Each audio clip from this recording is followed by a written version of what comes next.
Live! Kaya kung ako ikaw at ikaw sila, mag-EDSA na tayo! EDSA! Kasama mong natatrap.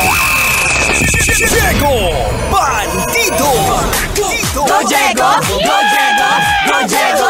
EDSA! Eto na naman sa EDSA kahambahan. I'm riding on, I keep riding on. Di pa rin nasana itong aking kailaliman. But I'm riding on, but I'm riding hard.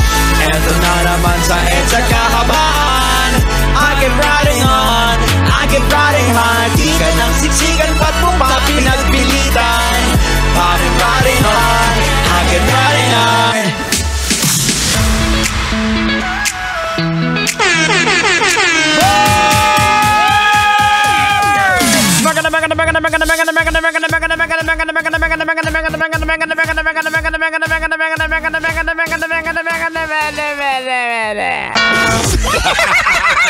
Magandang gabi, Metro and Mega Manila. Oras natin sa buong kapuluan. We got 29 minutes makalipas sa oras ng alas 7 ng gabi.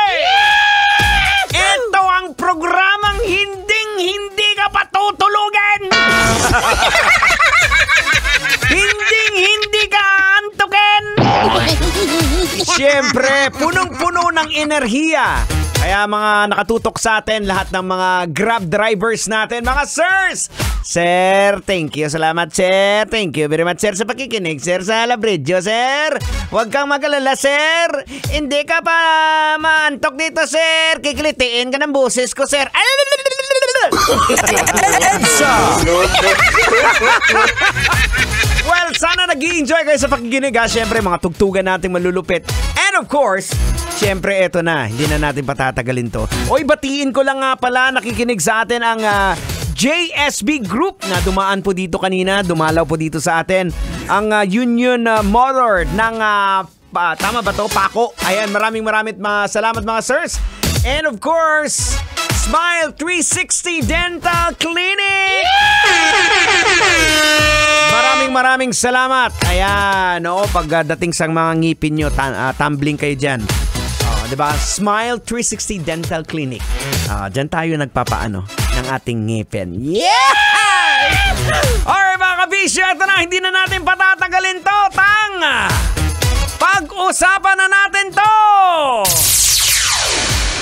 Kasunod po ng pagsasalita ni Andy Eigenman hinggil po sa flirting sa pagitan ng fiancé na si Philmar at isang nagngangalang Crisel Yaging, may bagong tagapagtanggol daw na lumantad. Isang netizen ang dinepensahan si Crisel Yaging.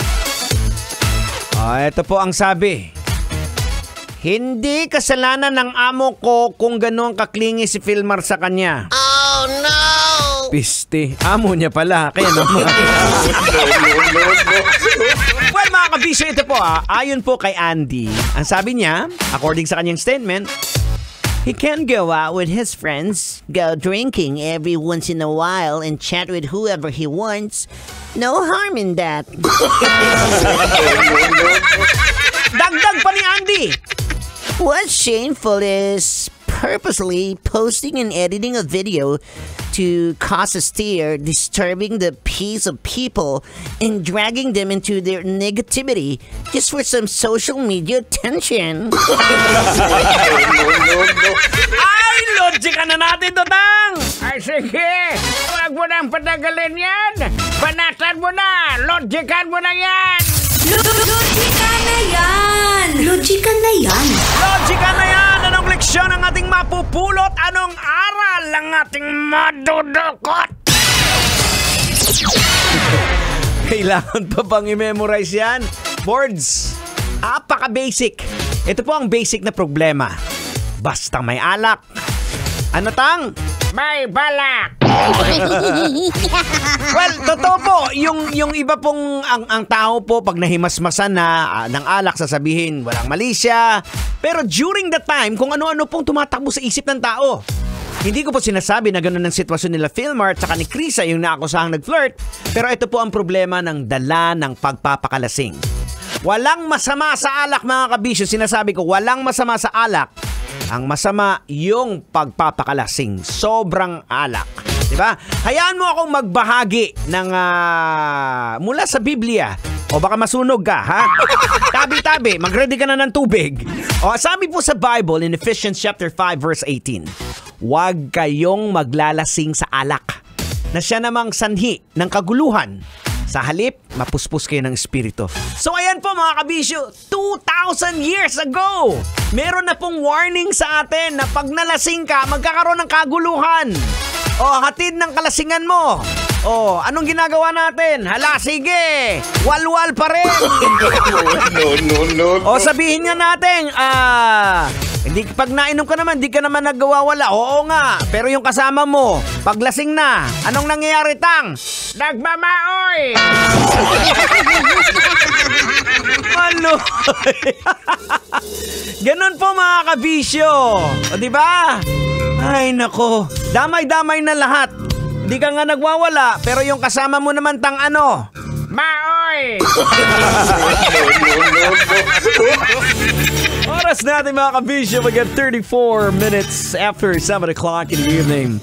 You're still locked in right here in Metro's number 1. Now we're gonna slow a bit down. And here's a song coming from Bon Jovi, A Blaze of Glory. Right here, 90.7 Love Radio. Kailangan pa bang i-memorize yan? Oh, basic. Kailangan pa bang i-memorize yan? Love Radio. Basic!